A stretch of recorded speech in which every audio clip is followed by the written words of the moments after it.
Once upon a time, but perhaps not that long ago, the Moon wasn't feeling very well. But who was Moon to ask for help? It looked at the planets and the stars, but they were too busy being dippers and twins and things like that, and weren't really bothered with Moon. So poor old Moon was on its own, pondering on who its friends were. It hadn't felt very well since the Americans had got to it, with their buggies and astronauts and flags, and then the Russians, and then the Chinese. What am I to do, said Moon, and it thought about what friends it might have. And it looked towards Earth, and it thought, bat? Owl? No, they're no good, they're a bit skittery. Don't think they're very sensible. And then it thought about Badger, good old dependable Badger. Badger loved the Moon because it helped find berries and worms and roots. Yeah, Badger would be a sensible person to ask for help. So it leant forward a bit and it shouted out to try and get heard by Badger. But nothing really happened, except for an earthquake in China. And Moon thought, well, I suppose at the end of the day I'm up here in the sky and Badger's down there on Earth. That means only one thing, I need to go down there on Earth. How am I going to get down there? And as it was thinking this, something happened to Moon that had ever happened before. Moon fainted and started to fall out of the sky. It came to a bit, and as it came to, it stuck out its arms and its hands to try and slow itself down and stop itself from falling, but it didn't work. The fingers scratched the sky. It left those marks, you know, like you get when an aeroplane goes past. And carried on falling. And hit the ground with an enormous crump, just missing Ely Cathedral. Well, when Moon came to, it had a headache, and it was a bit dishevelled and dirty and not looking very Moon-like, to be honest. And as Moon looked around, it couldn't see much, but then there was a shape moving towards it could see. And as it looked, it saw two glossy black eyes and a white stripe. And it thought, hang on, Badger, is that you? And Badger stopped in his tracks. Yes, it's me, it's Badger. Who are you? I'm Moon. You know, the one who shines on you at night. Badger looked. You don't look like Moon. You're not big enough. You can't be big enough, surely. And what are you doing down here? You should be up there. Are you sure you're the Moon? Yeah, I'm sure I'm the Moon. And they had a bit of a discussion about, was it the Moon or wasn't it the Moon? And Moon said, smell me if you don't believe me. And Badger smelt the Moon and he said, well, you smell an awful lot like old human socks. And Moon disgustedly said, old human socks? I smell of finest cheese. What are socks anyway? And they went on, and eventually Badger said, okay, if you are the Moon, what's the matter with you? I don't really know, said Moon. I'm just not feeling at all well. And of course the other problem is I should be up there, so I really need you to help me, Badger. I really need you to help me. And with that, Moon fainted again. And it was days this time before Moon came round. Must have been really unwell. And when Moon came round, it was surrounded by these brown twisty things. I was thinking, what on earth are these? When it saw a nose poke over the top. Badger, is that you? Yeah, it's me again, said Badger. Moon asked, what are these? What are these? They're roots. They're special roots, they'll make you feel better. You eat them, they're food. Moon looked. Food? The only food it usually needed was sunlight on its face. What? Moon wasn't sure about this food concept. What do I do with this food? You eat it. Eat. How do I eat it? You put the roots into that mouth thing, you know, the thing you keep talking out of. All right, said the Moon. All right. And it was a bit unsure, but then it thought, you know what, he's collected all of these for me. I really should eat them or try. I've never known friendship like this in the heavens. So I'll try. So Moon started to eat roots. Moon wasn't impressed at all with the taste. They were absolutely horrible. But Moon persisted. And after a few hours of root chomping, Moon started to feel better.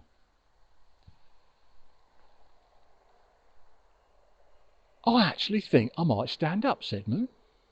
Are you sure? Yeah, I think I might stand up. And sure enough, Moon braced his feet and he pushed himself up. Oh, don't feel too bad at all, he said. Don't feel too bad at all. Well, said Badger, you are looking a lot better. And hearing that, Moon said, OK then, if I'm looking and feeling a lot better, then you must have a plan ready for me to get back up there, surely. Badger looked at Moon. Well, I've got an idea. Have you? What's the idea then? Well, I'll tell you now. It involves swans. What are swans? Said the Moon. And so Badger had to explain what swans were. And after that, Badger said, the other part of the plan involves walking an awful long way. Walking an awful long way. What does that mean?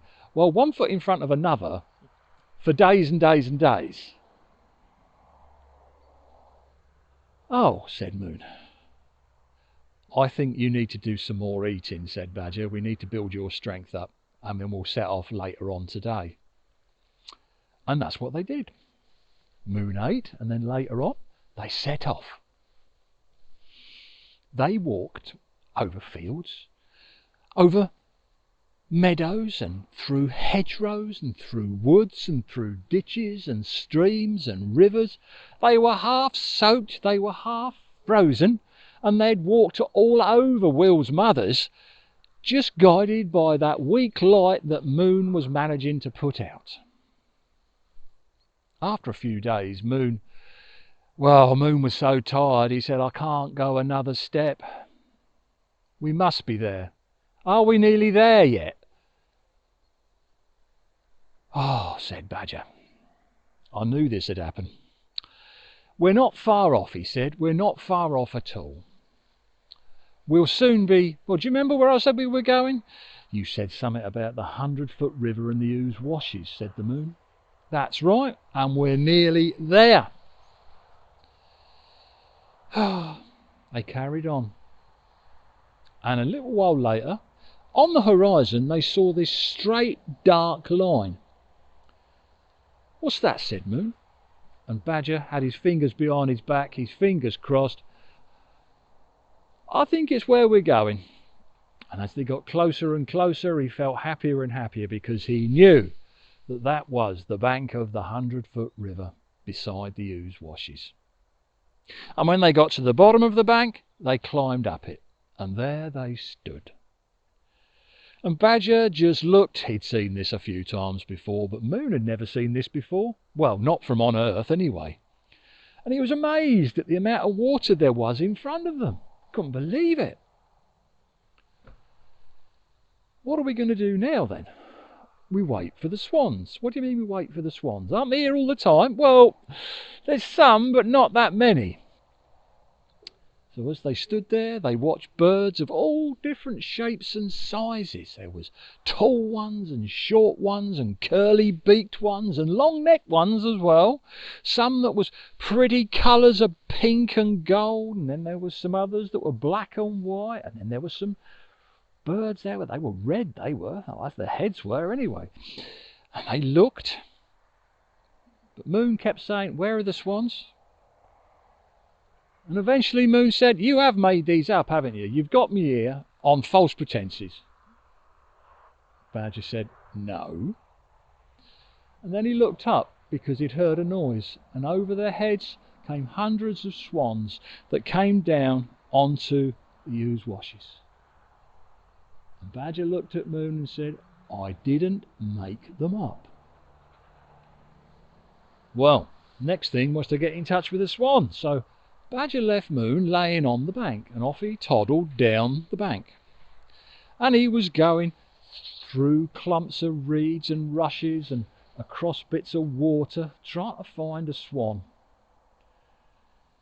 But he must have been tired of something, because he ended up finding a clump of rushes to go to sleep in. When he woke up, well, just outside the clump there was a swan asleep, floating on the water. And he looked at it, and it was floating with its neck curled round on top of its body. And the morning light was playing on it, and it looked beautiful. It opened its eyes, and Badger introduced himself and started to tell it all about Moon, how it was ill, and how Moon needed to be got back up in the sky. And when he'd finished describing everything, he said to that old swan, "Is there any chance, do you think, that the swans could help me get Moon back up in the sky?" That swan looked at him. It looked down its long beaky nose, and it said, "I really don't think so," and swam off. Badger was devastated. He hadn't expected it to be easy, but this was hard. What was he going to tell Moon? He was devastated, broken-hearted. What am I going to tell him? Poor old Moon. He went back to Moon, and when he got there he was thinking, what do I say? He put it off for a bit longer by finding a few worms, and he sat down and he chewed them all up and savoured the taste and ate them, and it gave him a chance to think a bit. And eventually he winked at Moon and said, "I think I've got it sussed. We're going to have to use a bit of cunning with these swans. Have to use a bit of cunning. Going to leave you here," he said, "and have a think." And that's what he did. And he came back and he went up to Moon and he said, "Just stand up. No, just this bit along here. That's perfect. You just stand there." Because he'd noticed there was a load of swans below on the water, and he gave Moon a little nudge, and Moon toppled into the swans. Well, most of the swans, they just hissed at each other and pushed each other about, but one or two of them turned their heads to where this great lump had come from, and they said, "Badger, is that you up there causing trouble again?" "Ah, hello, swans," he said. "I tell you something, have you noticed there, without the moonlight on you, you lot don't look very pretty at all, do you? You look positively drab." And they looked at each other. He had a point. He definitely had a point. "You need to be helping my friend Moon." "What do you mean, helping your friend Moon?" "Well, he's not well, and he's down here as well. We need to get him back up there, which is why I need you lot." And they looked at him. And Badger looked at Moon. He said, "Yeah, getting you home, Moon. What do you think?" So Moon from somewhere summoned up the strength to shine for a bit, and the moonlight hit the swan's feathers and they just shone, and they looked beautiful. And seeing that, Moon shone a bit more, strained every muscle to shine a bit more. But it soon faded, and Moon was there again dark. The swans, "Get the light back on! Come on, we love this! Get that light back on!" They huddled round Moon and Badger. Come on, come on! They were squabbling like farmyard geese. So once again Badger explained the whole plan. And then they left. And they left the swans to talk, and Moon and Badger listened. They could hear the swans. Should we or shouldn't we help Moon? Could we or couldn't we help Moon? Do we like Badger's plan or don't we like Badger's plan, or whatever? And Moon and Badger dozed off listening to this, and when they woke up, well, there were loads of swans in front of them and loads more coming in. Thousands and thousands of swans. There was uncles and aunts, mums and dads, brothers and sisters. You just couldn't see the swans. "Okay," said Badger, "you're going to help then." "We are," said the swans. "So what do we do?"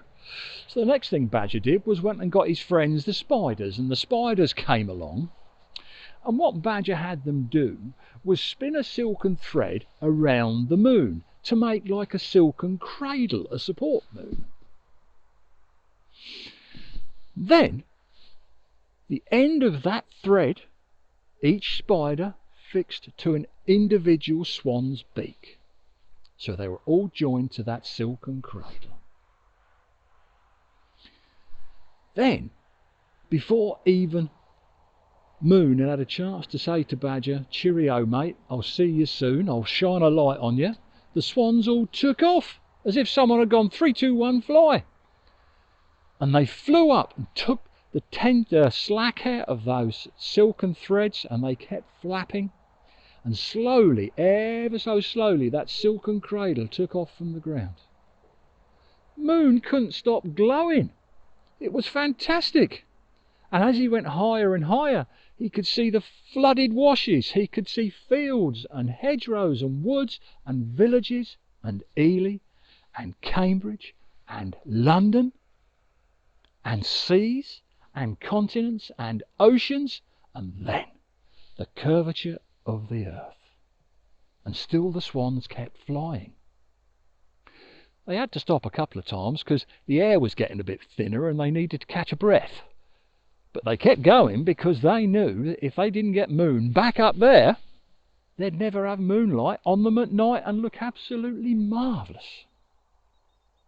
And they kept flapping until they felt Moon move all by himself, and that cradle get so much lighter because it wasn't supporting him anymore. And then they stopped, and they dropped that silken cradle, which fell to earth as a million tiny rainbows.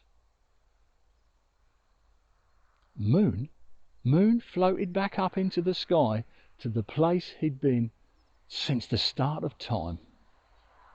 And he looked at the planets and the stars and was hoping for a welcome back, but he didn't get one.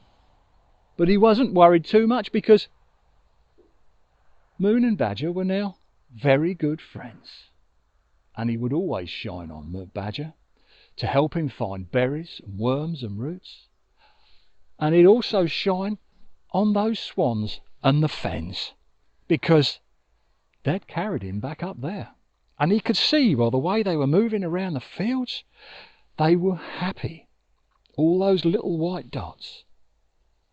And down on earth, Badger was busy snuffling around in the moonlight, looking for berries and worms and roots. And he'd gone back to the edge of that hole that the moon had made when he crashed into the earth, nearly hitting Ely Cathedral. Well, it's the lake now. And Badger looked at it, and he looked up at his friend the moon, and he was happy that things were as they should be.